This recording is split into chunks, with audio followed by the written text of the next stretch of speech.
Hello and welcome to another wonderful episode of the KEYPOINT, which comes your way every Tuesdays and Thursdays at 10:30 a.m. and 5:30 p.m. Catch a repeat same time on Sundays.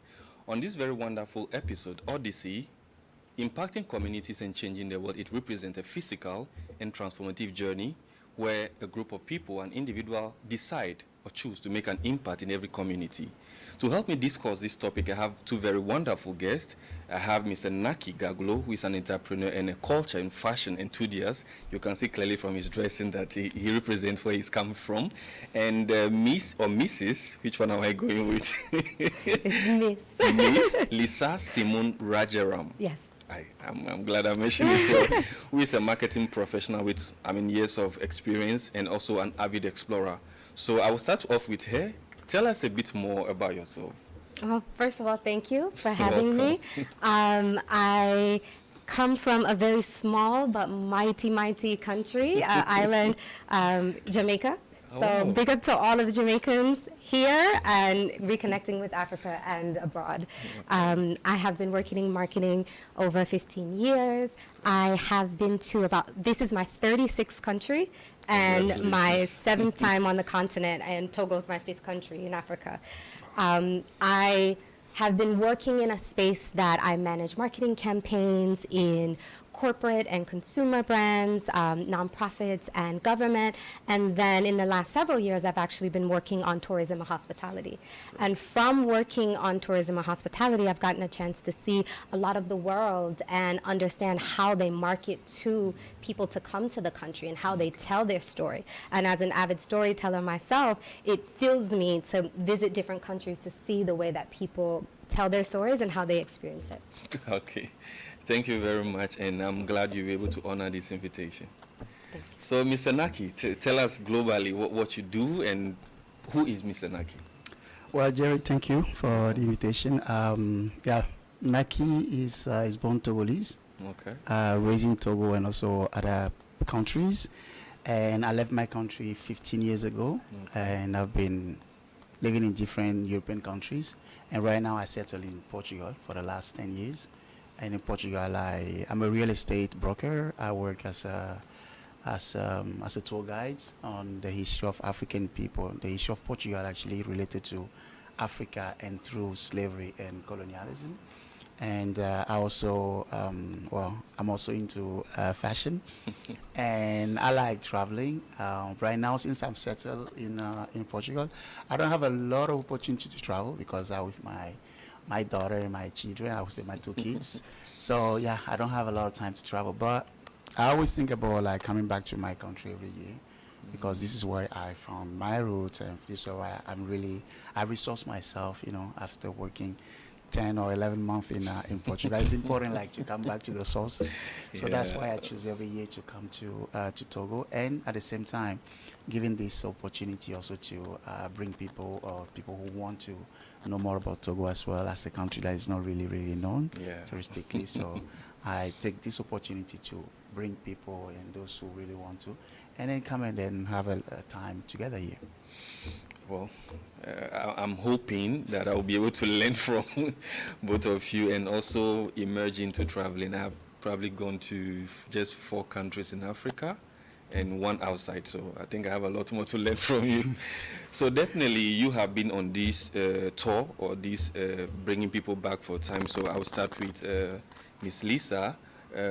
Before the trip, what were some of the expectations you were hoping to have, and were you able to meet some of them? So I usually try to lower or just eliminate any expectations because as a traveler, the one thing if you make a plan, it will not work. Especially when you're traveling through countries that are not as developed, like maybe Europe or the United States. Even my country and island countries, as well as Africa, can be a bit harder to navigate. So I eliminated all of my expectations. The one thing I actually did have an expectation that was exceeded. I thought my service would not be good. I thought I would not have Wi-Fi. I thought I'm just gonna film everything and post it later. But I was actually able to have mobile Wi-Fi. Every place was actually quite connected, restaurants, Wi-Fi zones, and it's very well connected. And I thought that completely exceeded my expectations, much more than some other countries in developed nations. We are proud of Togo.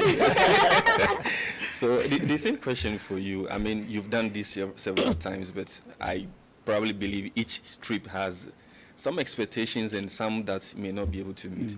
It could be from maybe the people you're coming with, or just logistic, or whatever it is. Yeah. Well, we always have expectations. As a trip organizer, you try to give the best you can. Yeah, the best you can, and then putting everybody, like, or accommodating everybody on the right way. But some expectation cannot be met, unfortunately, because some logistic, in terms of logistic, in terms of well, you know, you're in Togo, so sometimes we have some issues with the lights. I mean, recently we've been having a lot of outages. Yeah, so it's same for water sometimes, and then food-wise also it's been a little bit complicated. When especially you have to lean on other people, it gives you like more work to do, and sometimes you do the work but it didn't work. So, yeah, the expectation are just to satisfy. Yeah, to satisfy the people who come to you, and then make them like feel really comfortable. But yes, improving is always part of our process. So that's what I can say. So moving away from that, like I said, Ellen, you've done this several times. So about this particular trip, how does it help you to still connect with your roots? Maybe you might say you come here every year, so I mean it's normal, but for some people, no matter what challenge they face, if there's a solution to it, it's like there is something new every time. So for this particular trip, what are some of the things that you felt made you feel connected back to your roots? Well, Togo is not a big country, but it's still a big country, because you need to visit it from the south to the north to know exactly how people are and how people live and the condition people live in. I haven't done the north in my last trip, but this time we did the north. Yeah, and the north have been challenging because in terms of like distance first. Yeah, driving for a long time, that was not what we did last year. So the drive for almost like 5, 6, 7 hours is something that is really challenging. And added to the distance, we can also talking about the weather. Although I'm used to it, but you still hope to have a weather that can help you better, but no. So yeah, and then sometimes the landscape and other stuff. Yeah. So, but for now, I would say that the trip to the north, to Kara and to Kante, was actually the new one, and so yeah, it's still like helping me to reconnect with the country and knowing that what I did last year is different. So I need to think about new challenges that can come that may come if I decided to extend the trips to other areas. So talking about Kante and Kabia, were you able to pick one or two Kabia words from there you can tell us? Well, my Kabia word that I know is Gabte, Nabale, We'll keep it there for now. I'll keep it so, there. Miss Lisa, were you able to pick some few words? Yes. Akpe. Okay, that is actually Ewe. Yeah, okay. Yeah, that's Ewe. Right, okay, I mean, it's a local language. That was my one, okay, I got that one. I feel really good when I know that one. Okay, that's great. So, as someone who has traveled and also who is into marketing, communication, and campaign and all that, what was one of the few things that stood out for you in terms of how African can narrate or tell its own story through the places you visit, people you meet, and how you talk to people? So I think one of the biggest things I've learned in the last several years, probably since right before COVID, is that Africa as a continent has been really emerging as a tourism destination as a whole. Some people, before it used to be all about safaris and maybe wine tours in South Africa, and, safaris in the East. But I think now people are seeing the cultural capital and the cultural equity in the continent.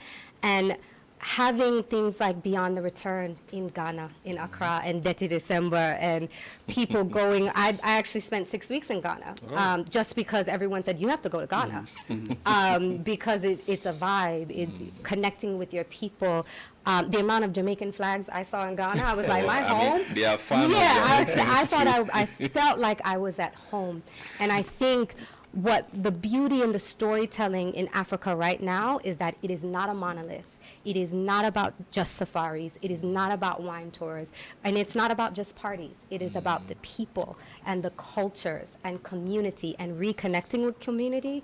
And there's so much opportunity in some of the smaller countries that aren't Ghana or Nigeria or South Africa or places in the East and North, to say, hey, we have stories here too. We have people and culture and things that are of interest. So come here, and I think that they're starting to bubble and starting to do that. Okay.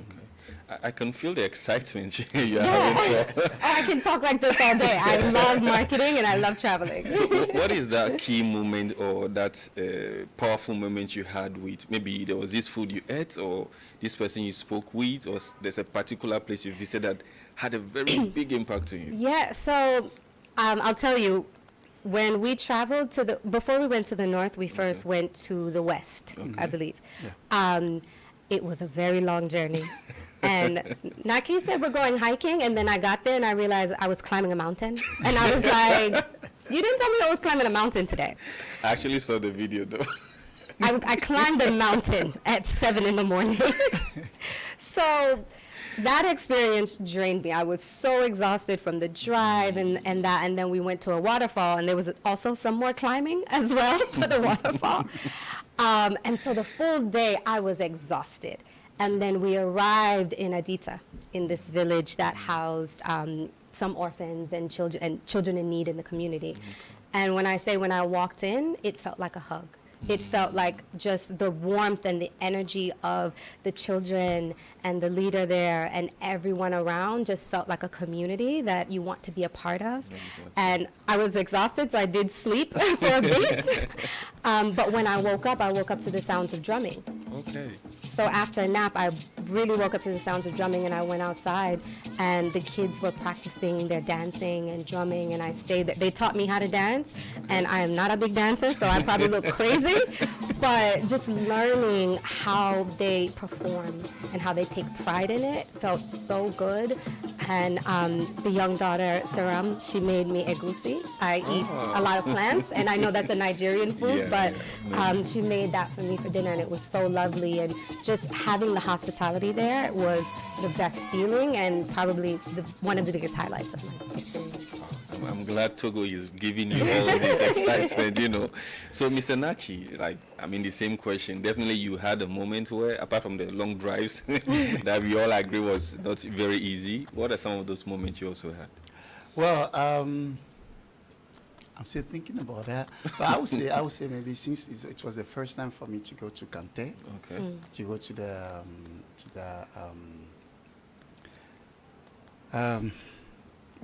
to the UNESCO heritage. Okay. I've seen this only on picture. I've seen it only on video, and for my first time going there and seeing the castle, and seeing the baobab tree house, that was like I've never expected that.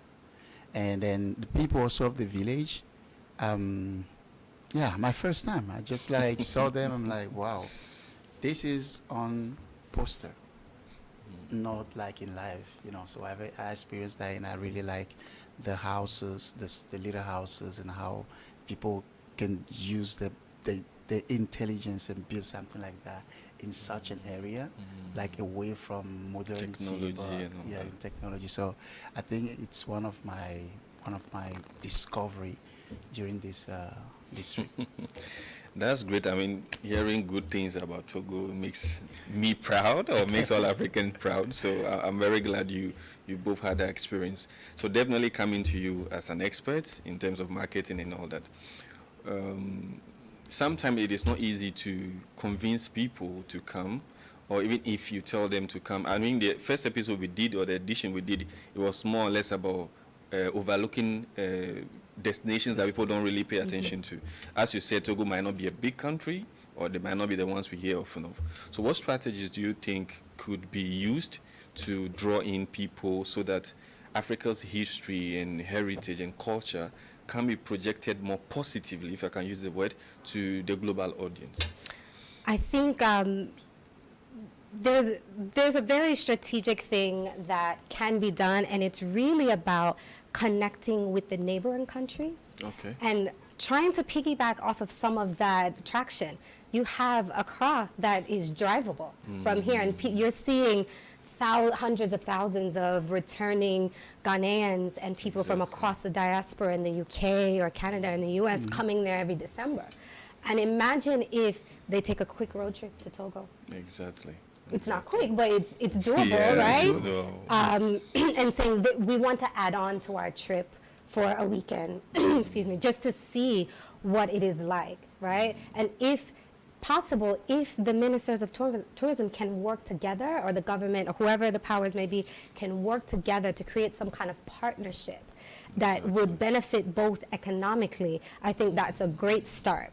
And then also putting out more content about the country, right? I think there was so much rich history here that I had no idea about, because like I said, I didn't have any expectations. I know two Togolese people, Naki, my friend Tabby Bonet from at home. I'm going to send this to him, so hey Tabby. And I met the ambassador of Togo before I came here in DC. So 3 people. But when I got here, it felt so familiar. Everyone, the culture is so rich, and I think part of it is that we don't see it enough on social. We don't see it enough in the media. We don't hear the stories. So I think identifying which key people in the country that can put out stories and put out content so people can know about it. Just 2 nights ago, we went to a lounge, and I was blown away. It was so beautiful. And I was like, how are people not talking about brunch here, right? Brunch vibes, Afrobeats. I was shocked because it was so gorgeous. And you see all the brunches from Accra and Lagos, right? And it looks like a vibe on social. Imagine seeing the brunches from Togo, from Lomé.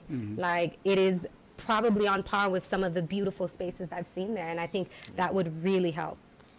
I mean, thank you for for that strategy you just employed. I think some of the times when those collaborations are to work, maybe like he as an entrepreneur is doing it, it's just probably on the individual level, so it is not really giving that visibility that we are expecting it to give. So I think maybe next time perhaps you could probably work with the Ministry of Togo, who knows, and then coordinate partnerships, with Ghana, even Benin, also is very rich.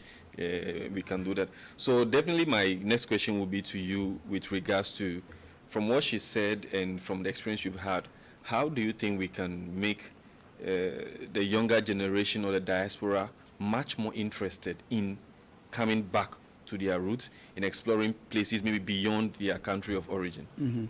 Yeah, I think the first thing is like the interest in really learning. A lot of young people prefer knowing more about other countries than their own country.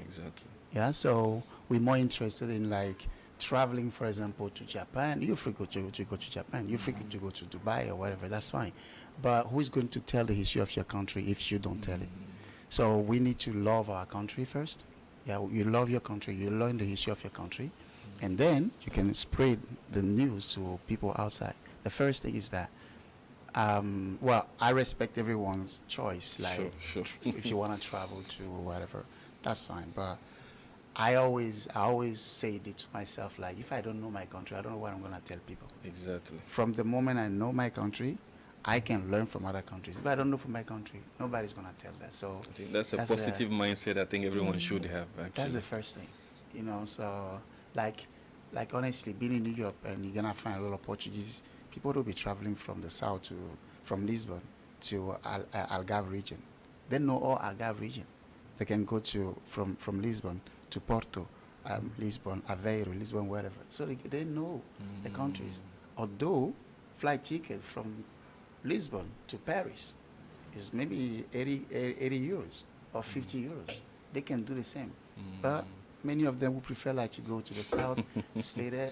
So they're learning more about their country. So, you know, but we have also the duty to do this first, and then from the moment we know, we can now tell people, and then you can attract people, and people can follow, right? So I think for me, it's the first thing. Other thing will follow, but this is my first one. Okay. So maybe definitely you visited places, you've eaten. I only heard of a goosey. Maybe you ate other things. I don't know. You will tell us. So as you going back, probably tomorrow, the day after, what are some of the things that you'll be able to tell maybe people in your immediate environment, or if possible, I mean, if you put it on social, what is going to be the message that you're going to give to people for your coming to Africa, in Togo in particular, and telling them that, well, this is the reason why you should come to Togo? Oh, the reason. I would say, first I would tell them, be open. Okay. Be open. Abandon all expectations for traveling to the continent. Again, it's not a monolith, so there's so many different types of people, cultures, languages, types of villages. There's so much here. So be open first. Okay. And I think be curious. Be curious, want to know about other cultures, want to know about your history, especially if you're from the diaspora. Exactly. A lot of people that are black, they don't know, or they may have taken an ancestry test that know a little bit, but coming back to the continent and really reconnecting with people and learning more about the cultures here is really important. So if you stay curious, it'll leave yourself open to wanting to explore. Exactly. And don't be afraid. Trust me, I was terrified when Naki told me I had to get on a bike to drive through a village. And I have now been on that bike about 5 times now. And I'm like taking video and I'm driving through. I can't tell my dad that though. He would be scared. But otherwise, if I wasn't open, those things wouldn't happen. I wouldn't have those experiences of seeing those places. I would have been kind of just stuck where I was and just looking at the typical things. Thank you very much. So my last word from you, I mean, with all the expeditions or odysseys you've done, what is the next plan from here? I mean, after this one, next year, what are we expecting? What are some of the activities that you are going to be doing probably in the meantime before you bring more people to Togo, or maybe Benin, Ghana, and the rest? Well, she pointed out this possibility to connect with other countries as well, right? That was one of my plan for next year, Ghana and Benin, and trying maybe to do this in January, because the Voodoo Festival in Benin is on January 10th. Okay. So I'm thinking about like maybe connecting Togo, Ghana, Togo, and Benin. Well, let's see. Other plans, well, we have we launch like different trips.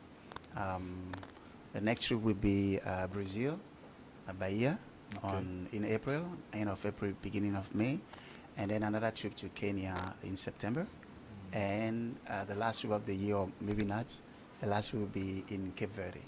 So these are the next destinations that are already launched. So hopefully, if we are healthy, so we're gonna do that. Other projects can be also told later. Okay, so any last things for our guests, for our viewers before we go? Anything you want to tell them? Well, first I want to say thank you to you, and just to the country. Everyone has been so hospitable, and it has been a lovely, lovely, lovely experience. And there's so much more to uncover, and there's so many more ways to tell the stories of the country. And I implore everyone that is watching to stay curious and open to learning, but also the people here to be willing to share that culture. I know that sometimes we are protective, as we should be, of outsiders coming in. But for the ones that are curious and open, that want to see it, just be open to sharing that with them, because there are people that are genuinely wanting to connect and wanting to reconnect with the culture and the places that they're from. That is a great message. So thank you very much, Miss Lisa Simone Rajaram, for coming. I believe that with the many travels you've done, this one has also been unique for you. And I'm very glad you're able to share your insight with us on this program. And to Mr. Naki also, for always, every year, trying to bring people back home. even those who don't know if they are from Togo or not. I'm so glad you're able to bring them back home. So before we wrap up the program for this edition, I'm going to be doing a very quick edition of a spotlight edition on Mr. Naki Gaglo, who is a Togolese-born residing in Portugal. He is passionate advocate for African culture and history, which he promotes through various initiatives, notably the African Lisbon Tour, founded in 2014. This guided experience explores Lisbon's African heritage, shedding light on Portugal's role in the transatlantic slave trade and colonization, which you can get at www.africanlisbontour.com. And also Afro-theme events.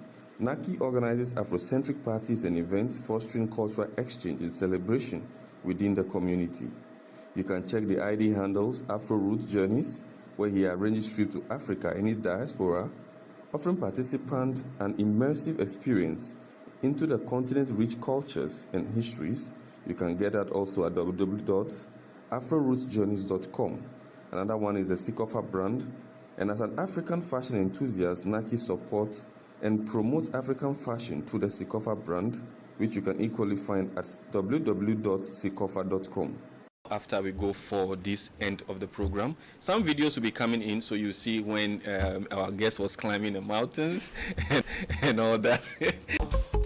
Mountains to climb.